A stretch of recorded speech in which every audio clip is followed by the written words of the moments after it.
नमस्कार। मैं राजेश कुमार सुमन आप लोगों का हृदय अभिनंदन करता हूं। आज राष्ट्रीय बेटी दिवस के अवसर पर हमारे बीच एक ऐसी बेटी मौजूद है जो देश के लिए आइकन बन चुकी हैं। इन्होंने अपने दम के बदौलत शादी के 10 साल बाद ये 2 बच्चे की मां भी हैं। दोनों बच्चे प्रवेश करते हुए और शादी के 10 साल बाद सब इंस्पेक्टर पद पे चयनित हुई हैं बिहार सरकार में। तो रूबी जी, आपका बहुत बहुत स्वागत है। आप बताइए, आज समाज की बेटियों के लिए आप आइकन बन चुके हैं। आप बिहार सब इंस्पेक्टर पद पे चयनित हुई हैं। आपने कैसे तैयारी किया? आप आने वाले जनरेशन को बताइए, आप तमाम दर्शकों को बताइए कि आपने कैसे तैयारी की। तैयारी पहले तो जो भी जिस लाइन में जाना चाह रहे हैं उसमें दृढ़ इच्छा बना लेने हमें ये करना है। अगर दृढ़ इच्छा बन गया नहीं हमें ये करना है, अंदर से जुनून होना चाहिए। जुनून रहे तो हर कुछ आदमी कर सकता है, बट उसके साथ सिर्फ जुनून रखने से कुछ भी नहीं होता है। हौसला भी उसके साथ होना चाहिए, इच्छा भी होना चाहिए। ऐसा नहीं हम ख्वाब देख लें कि नहीं हमको अभी आईपीएस बनना है, लेकिन आईपीएस के लिए तो हमको उतना तैयारी भी तो करनी है। बट उसके लिए ऐसा देखते हैं गांव घर में क्या महिला ये कहती है हमें समय नहीं मिल पाता है, समय नहीं है, हम कैसे करें, घर है, परिवार है, बच्चा है। तो क्यों नहीं, समय तो सभी के पास है। दिन में आपके पास समय, रात में तो समय आपकी है, आप उस समय तैयारी कीजिए। आप कितना देर स्टडी करती थी और किस किस बुक का स्टडी आपने की जिससे आप दरोगा पद पे चयनित हुई हैं? आप आने वाले जो जनरेशन है या जो प्रतियोगिता परीक्षा की तैयारी कर रहे हैं उन बच्चों को बताएं वो किस किस पुस्तक का वो लोग तैयारी करें, पुस्तक पढ़ें, जिससे वो लोग भी अच्छा से उनका तैयारी हो सके। हम ये नहीं कह सकते हमने कितना घंटा पढ़े और कितना घंटा, हम कभी ये समय देख के नहीं बैठे हमको 1 घंटा पढ़ना। अगर मानिए हम बैठ गए हमें 1 घंटा पढ़ना, क्या उस बीच में अगर हमें कोई काम ही हो गया, परिवार के सदस्य ही कुछ काम हमने बुला लिए, बच्चा भी है, तो हमने कभी 1 घंटा या आधा घंटा बैठ के हमने कभी स्टडी नहीं किया। बस जैसे ही समय 10 मिनट 5 मिनट जैसे निकलता था उसमें उसको सदुपयोग करते थे। ये नहीं जो चलो थोड़ा देर बैठ के इधर निकाल ले, मोबाइल में निकाल ले, टीवी में निकाल ले समय, ऐसा हमने कभी नहीं किया। जो ही समय हमें मिलती थी बस उसको पढ़ते थे। हाँ, रात में पढ़ते, रात में 10 से 12 12:30 पढ़ते थे। फिर सुबह 4 या 3:30 से फिर पढ़ाई करते थे 5 बजे तक। 5 बजे बाद फिर घर का काम है, बच्चा की स्कूल भेजना, हर एक कुछ रहता था। बस बुक की जहाँ तक रही तो हमने लूसेंट, ऑब्जेक्टिव, सब्जेक्टिव और ये एसपीटी का करंट, यही सब पढ़े। बताइए, आज जो डिजिटल क्रांति आ गई है, जो बच्चे रिमोट एरिया में रहते हैं, सुदूर गांव में रहते हैं, तो उन बच्चों तक कोचिंग पहुंच नहीं पाती है।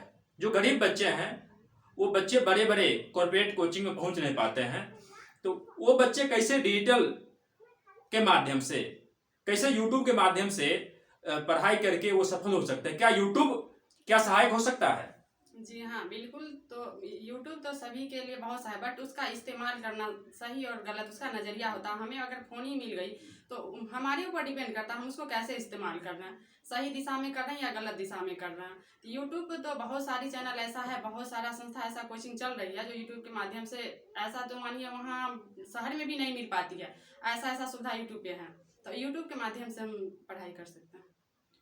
अच्छा बताइए, आप जो कामकाजी महिला, जो शादीशुदा महिला है, वो महिला प्रतियोगिता परीक्षा की तैयारी करना चाहती हैं और उनके हस्बैंड या सास ससुर लोग पढ़ने नहीं देना चाह रहे हैं, तो उनके लिए क्या संदेश देना चाहेंगे? वो कैसे उससे उबर कर वो पढ़ाई को जारी रखें और वो भी अपने मुकाम को अचीव कर सकें? देखिए, कामकाजी महिला है उसके लिए अगर सास ससुर या परिवार के कोई भी सदस्य टॉर्चर कर रहा नहीं पढ़ाई करना, मानिए दिन में जैसे सुबह का अगर मेरा घर का काम है उसको हम घर का काम से अगर निपट ले तो फिर हम पढ़ाई कर सकते हैं, कोई समय हमें टॉर्चर नहीं कर सकता। और जहाँ तक रही जो कोई हमें अगर सास ससुर दिन में ही पढ़ने बैठ रहे हैं, कोई हमको इस तरह कर रहे हैं, तो उसके लिए आप रात में उसका इस्तेमाल कीजिए। जैसे फ़ोन ही हो गई, फ़ोन का जैसे अब तो ऐसा है जो सभी के पास फ़ोन रहता ही रहता है, तो आप खाना बना रहे उसी समय कोई यूट्यूब चैनल है उसको आप बजा के रख दीजिए, आप सुन भी रहे हैं, दोनों काम साथ साथ हो रही है। ऐसा नहीं जो मानी एक काम को हम वहाँ स्टॉप करें फिर दूसरा करें, ऐसा नहीं है। आप फोन को रख दीजिए, बजा दीजिए कोई यूट्यूब चैनल, कोई ये हो गया करेंट अफेयर्स, ये हो गया लूसेंट वगैरह जो भी है, तो आप उसको उस समय कर सकते हैं, 2 काम साथ कर सकते हैं। समाज की जो बेटियां हैं, गरीब बेटियां हैं, उन बेटियों को क्या संदेश देना चाहेंगे? बहुत सारे फैमिली में होता है क्या, बेटी तो दूसरे पराए घर की लड़की है, वो शादी कर देंगे, ससुराल चले जाएगी, हमें क्या मतलब है। बेटा को पढ़ाते हैं बट बेटी को नहीं पढ़ाते हैं। बेटी को हेड दृष्टिकोण से देखते हैं। बेटा को अच्छे अच्छे कोचिंग संस्थान भेजते हैं, बड़े बड़े कोचिंग इंस्टीट्यूट भेजते हैं, बट बेटी को घर तक ही सीमित रखते हैं गार्जियन। तो उन गार्जियन को आप क्या संदेश देना चाहेंगे? हम तो पहले गार्जियंस यही कहेंगे, जो बेटा को जितना आप समय दे रहे हैं, फैसिलिटी दे रहे हैं, बेटी को भी तो आप देखिए कहीं बेटा से एक कदम आगे। हमेशा हर क्षेत्र में बेटी रहती है और रहेगी ही, और भी है। तो अभी भी हम देख रहे हैं बहुत सारे माहौल, जैसे बेटा को दिल्ली या पटना पढ़ने के लिए भेज दिया जाता है, फिर बेटी को क्या घर में रखा, फिर भी बेटी वो बेटा से कहीं एक कदम आगे। कहीं बेटा को बाहर भेजा जाता है, उसको हर एक चीज़ फैसिलिटी मिलता है, तो वो कभी ये नहीं सोचता हमारे पेरेंट्स किस स्थिति में हमको यहाँ भेजे हैं और क्यों भेजे। वो अपना मकसद ही भूल जाता है, शहर में जाके शहर के माहौल में ढल जाता है, और या जो भी ढल जाती है, लड़का हो लड़की हो जो भी हो। जो गांव में रहती है, गांव का सिचुएशन देखते अपने मम्मी पापा हर एक का ख्याल रखते हुए कहीं उससे बेटर कर लेता है गाँव कहीं। तो हम यही कहेंगे बेटी को भी मौका दिया जाए, वो भी अच्छा करके दिखा सकती है। और जहाँ तक रही जो नहीं हमारा आर्थिक स्थिति कमजोर है, ऐसा कभी नहीं, किसी का आर्थिक स्थिति कमजोर नहीं रहता, बस उसका मन का स्थिति कमजोर होता है। तो हम बेटियों से भी यही कहेंगे, आपके पास एक ही बुक है, किसी दोस्त के सहारा लिए, यूट्यूब सहारा लिए, जो भी बुक है उसी को आप गहन अध्ययन कीजिए, जो भी कीजिए अच्छा से कीजिए, तो ताकि ये बेटियां को आगे भी बढ़ने दिया जा सकता है। जैसे अभी देखा जाता है बड़े बड़े परिवार में बेटी को बाहर पढ़ने भेज दिया जाता है, बट वो क्या वहाँ से खाली हाथ लौट के आ जाती है। इससे आदमी घर फलना इतना बड़ा आदमी था, उसका बेटी कुछ करिए ना पाई, मेरी बेटी क्या करेगी। तो वो सब क्या होता है, जो समाज को तोड़ने का काम कर रहा है। लेकिन नहीं, यहाँ तो हम यही देख रहे हैं, जो गरीब से गरीब परिवार है वो अच्छा से अच्छा पोस्ट पे चला जाता है और अच्छा करके भी दिखाती है।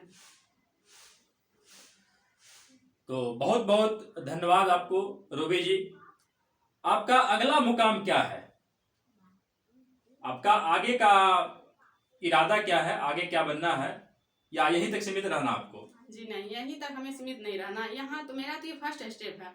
सीढ़ी ऊंचाई चढ़ने के लिए हर एक कदम पे कदम सीढ़ी उठा के चलना पड़ता है। मेरा ये फर्स्ट स्टेप था, और मेरा मुकाम है जो हम कुछ अच्छा इससे करें। अभी मेरा आगे का ये, हम BPSC क्वालिफाई करें, ये इसका सचिवालय शहर हम उसको करें।